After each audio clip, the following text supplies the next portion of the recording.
This is her husband here, Hersey.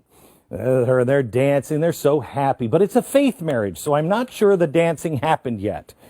But she has a faith marriage in her faith tradition, which, of course, is Muslim. So wedding bells in her faith marriage in 2002. Now they get busy, as most young couples do, and they have a couple of kids.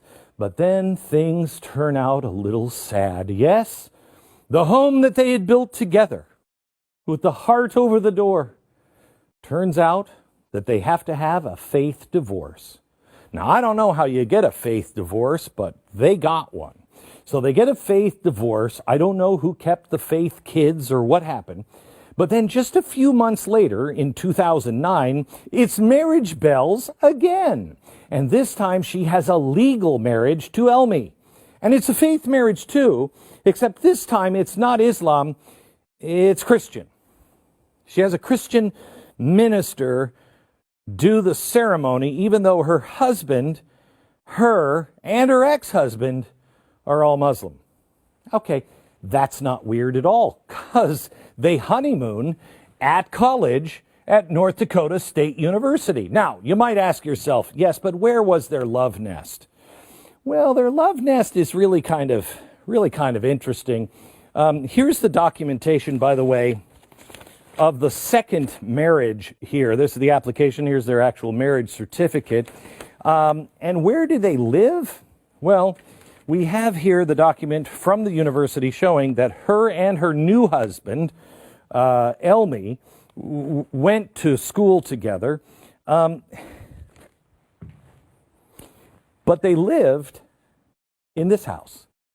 And they lived in this house while Hersey was living there, and the two kids. So kids, this isn't going to screw you up at all. Mommy's just married a new man, and we're going to live with with mommy's faith partner, along with mommy's legal partner, and you two kids, and we're going to school. Don't worry about it. By the way, here is the documentation. He tried to open up a business where he's stating he lives at this house. By the way, Hersey also is living at this house. So they're all living together, and there's also, I think this is 25 or 26 legal citations where either one of them say, oh yeah, I'm sorry, officer, and by the way, here's my address. So the three of them, it's like Three's Company also.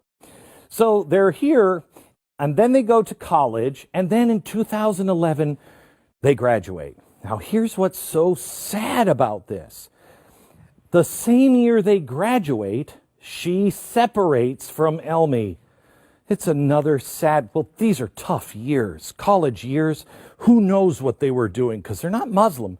They were Christians. So they were probably partying like crazy in college, and that put a lot of strain. So they had to separate. So they separate at the same time they graduate from NDSU. But here's what's crazy. Just a month later, she falls in love again with Hersey. Now, I'm not sure if Elmi is also living with Hersey in the love shack. I don't know. We don't know where he goes. We just know they separated, but that doesn't mean he's not living there anymore. Again, we don't know. So a month after she separates, not divorces, separates, she has another faith marriage. A faith remarriage, a Muslim faith remarriage to Hersey. I don't know what happened to her Christian marriage, but kids, learn a lesson. Christians, bad. Muslim marriages work. They last. So she comes back and she has another faith remarriage in 2012. In fact, it's going so well that in 2014, she's filing her taxes from this house, claiming that Hersey, the first husband, is her legal husband, even though her other husband, the second husband, Elmi, is actually the one she's legally married to. Remember, she's separated and only married in faith at this time. But don't worry, it's not confusing at all for the kids, because at this time she has 3 children. They had 2 children back here. Now they have another one. Oh, 5. No, I'm sorry. He's still living there. 6 companies also.